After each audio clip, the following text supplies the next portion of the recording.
Assalamu alaikum wa rahmatullahi wa barakatuh. Today we are going to start by Chapter 1, Introduction to Living Things, Lesson 1, What is Life?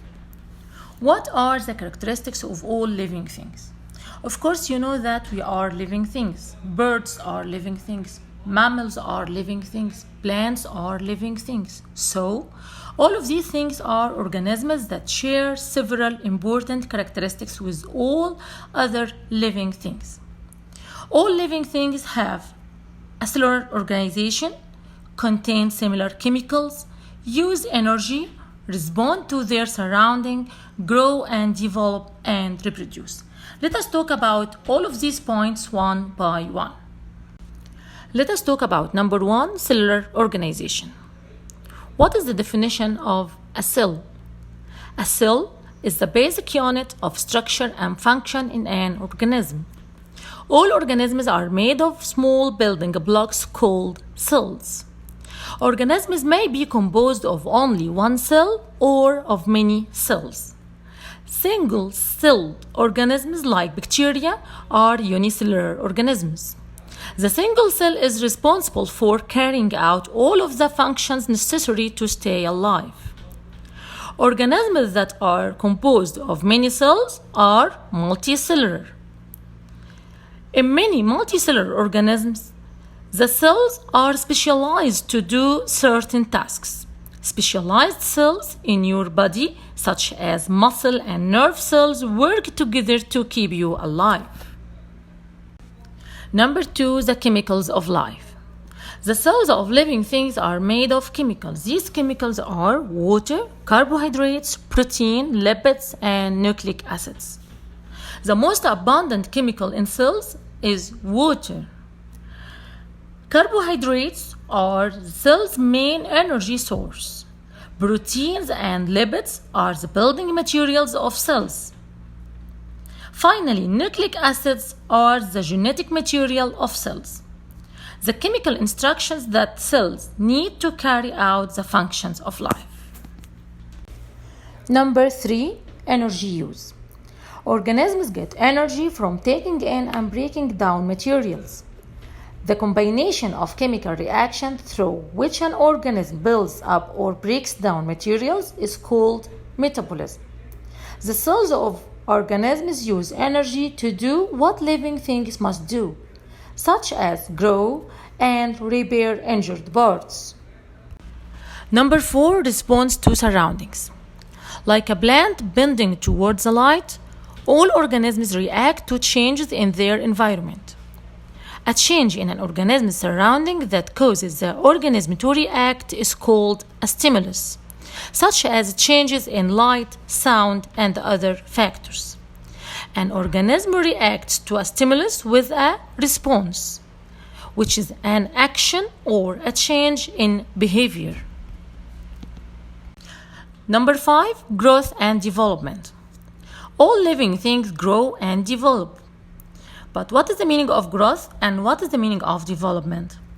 Growth is the process of becoming larger, but development is the process of change that occurs during an organism's life, producing a more complex organism. As living things develop and grow, organisms use energy and make new cells. Number 6, reproduction. Another characteristic of organisms is the ability to reproduce or produce offspring that are similar to the parents.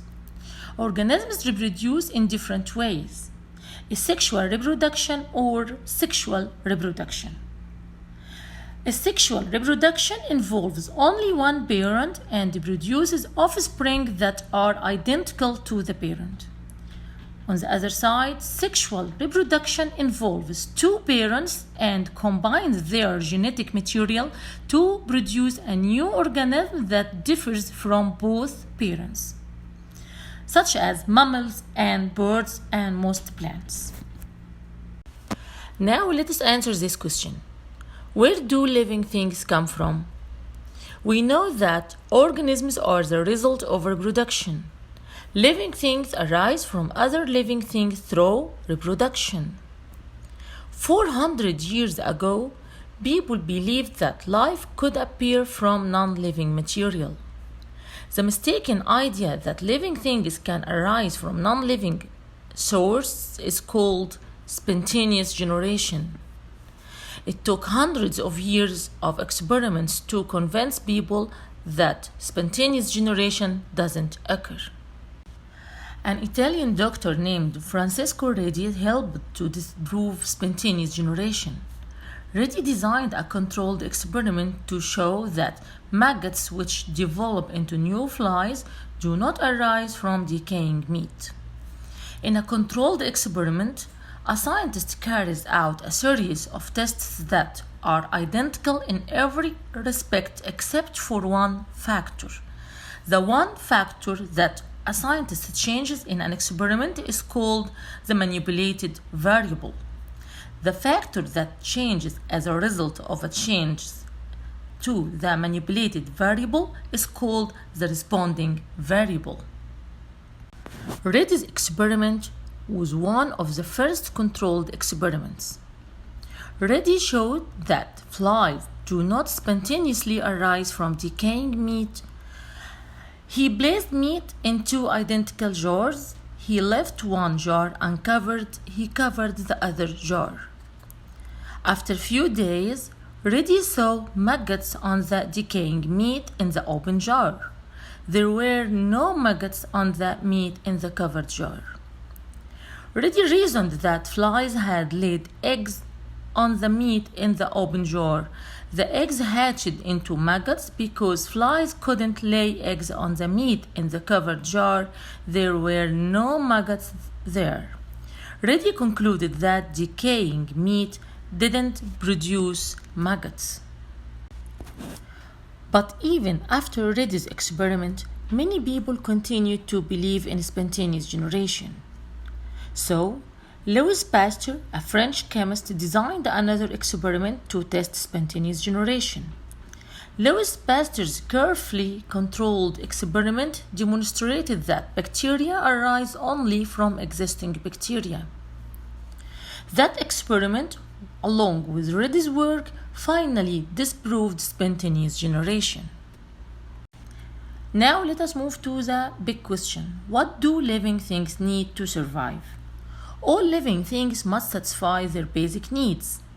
These needs are food, water, living space, and stable internal conditions. The first point here, we are going to talk about food. You know that organisms need a source of energy to live, so they use food as their energy source. But organisms differ in the way they obtain energy. Organisms that make their own food are called autotrophs. Autotrophs use the food they make to carry out their own life functions, such as plants. On the other hand, organisms that cannot make their own food are called heterotrophs. Heterotrophs obtain energy by feeding on other organisms, such as animals. The second point here is water. Of course, you know that all living things need water to survive. In fact, most organisms can live for only a few days without water. Organisms need water for many reasons.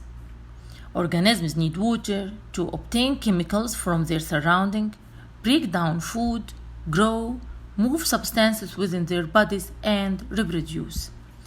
In fact, water makes up about 90% of the liquid part of your body. The third point is living space. All organisms need a place to live, a place to get food and water and find shelter.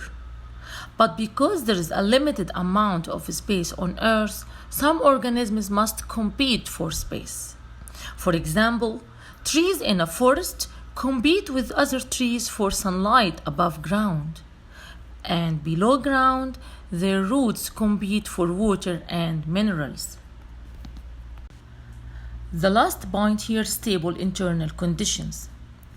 Organisms must be able to keep the conditions inside their bodies stable, even when conditions in their surroundings change. For example, your body temperature stays steady despite changes in the air temperature. The maintenance of stable internal condition is called homeostasis.